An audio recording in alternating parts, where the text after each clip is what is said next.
Hello everyone, welcome to Exponents Part 2. Exercise 13.1, question number 5. Express each of the following as product of powers of their prime factors.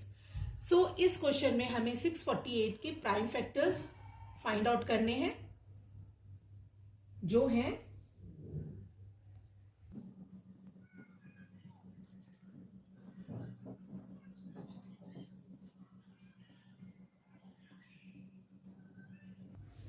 तो हम यहाँ देख सकते हैं 648 के prime factors हैं 2 multiply 2 multiply 2 multiply 3 multiply 3 multiply 3 multiply 3।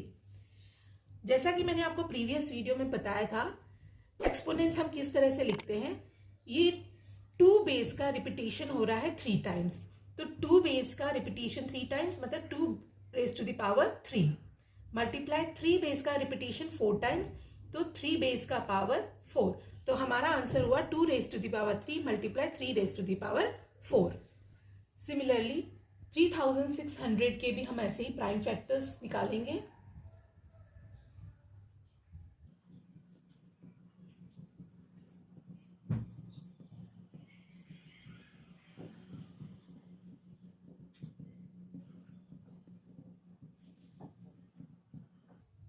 तो यहां आप देख सकते हैं 3600 के प्राइम फैक्टर्स हमारे 2 multiply 2 multiply 3 multiply 3 multiply 2 multiply 5 multiply 2 multiply 5 है, जिसमें 2 का रिपीटेशन 1 2 3 4 टाइम्स हो रहा है, तो मतलब 2 रेज टू द पावर 4।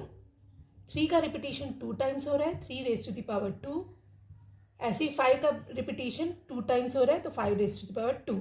तो हमारा आंसर हुआ 2 raise to the power 4 multiply 3 raise to the power 2 multiply 5 raise to the power 2। Now moving on to the next question.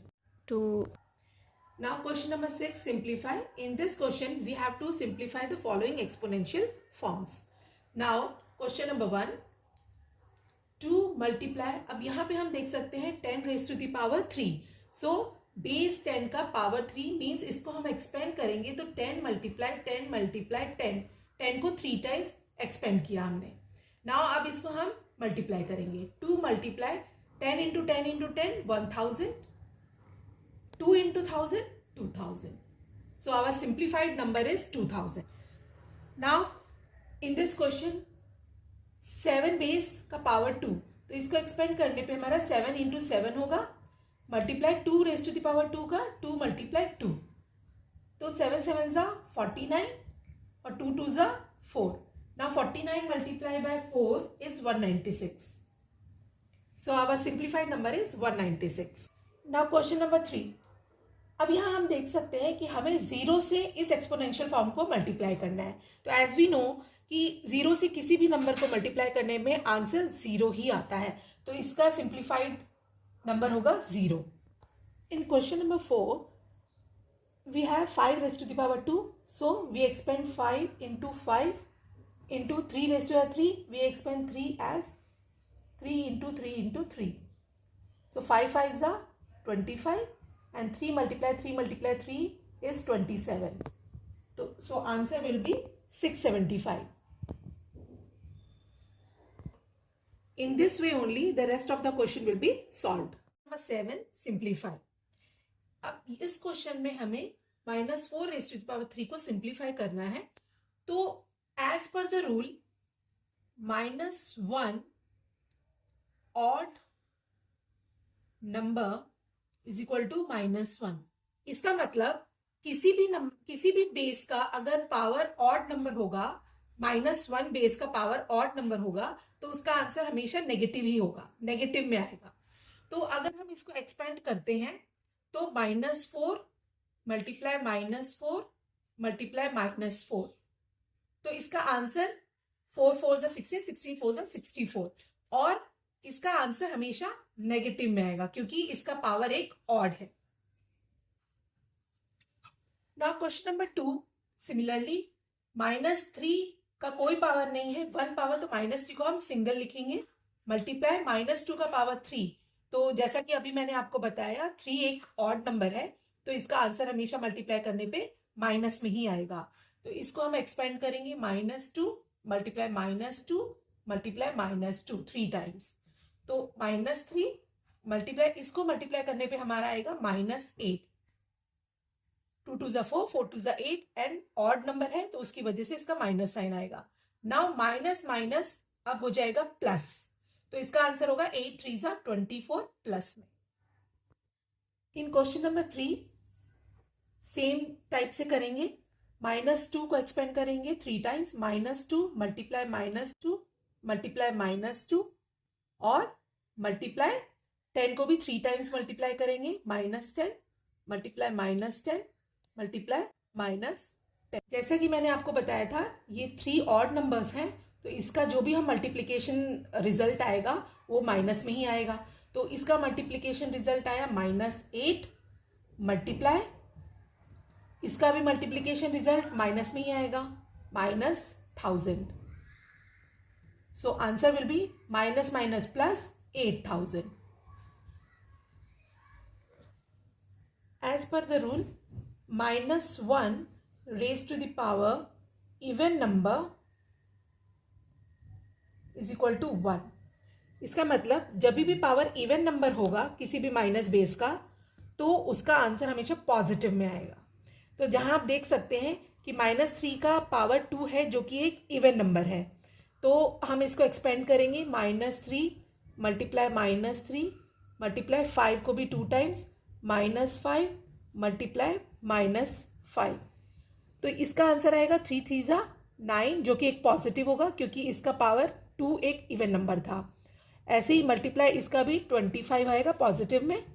अब 9 मल्टीप्लाई 25 हो जाता है आपका 225। Question number 8, compare the following numbers. यहाँ हमें इस टर्म को और इस टर्म को कंपेयर करना है। तो हम यहाँ देख सकते हैं कि ये जो दो नंबर्स हैं इसमें डिजिट्स 2 डिजिट्स हैं और यहाँ पे भी 2 डिजिट्स हैं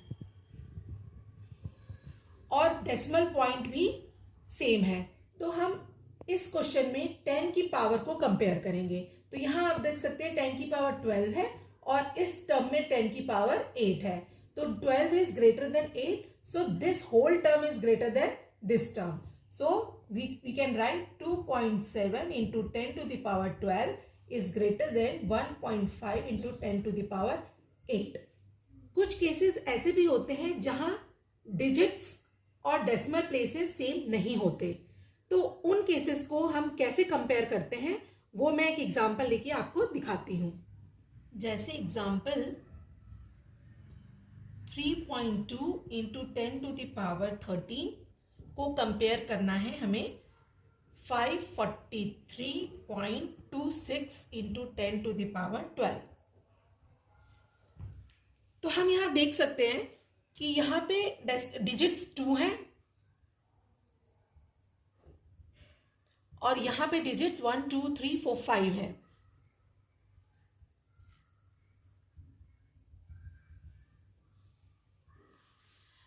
इस केस में अब हम बेस 10 के पावर से कंपेयर नहीं कर सकते, इसे हमें एक्सपेंड करना होगा। तो अब हम इसको एक्सपेंड करते हैं फर्स्ट टर्म को। तो इसका expansion 3.2 into 10 to the power 13 का, पहले हम डेसिमल हटाएंगे तो 32/10 into 10 to the power 13, 110 cancel, तो 32 into 10 to the power 12, so 32 और 12 0, 3 4 5 6 7 8 9 10 11 12। Now this term we will expand this term, so we get 543.26 into 10 to the power 12, decimal place हटाया हमने, upon 100 into 10 to the power 12। हम इसे cancel करेंगे तो 54326 multiply 10 raise to the power 10। Now 54326, अब 10 के इस टर्म पे 10 0, 1 2 3 4 5 6 7 8 9 10। तो हम देख सकते हैं इस टर्म में हमारे टोटल डिजिट्स हुए 12 13 14। इस टर्म में अब टोटल डिजिट्स हैं 10 zeros और 11, 12, 13, 14, 15 digits.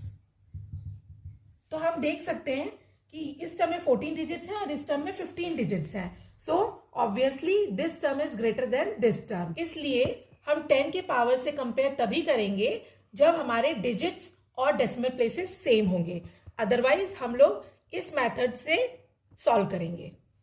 Exercise 13.1 has been completed. अब मिलते हैं नेक्स्ट वीडियो में।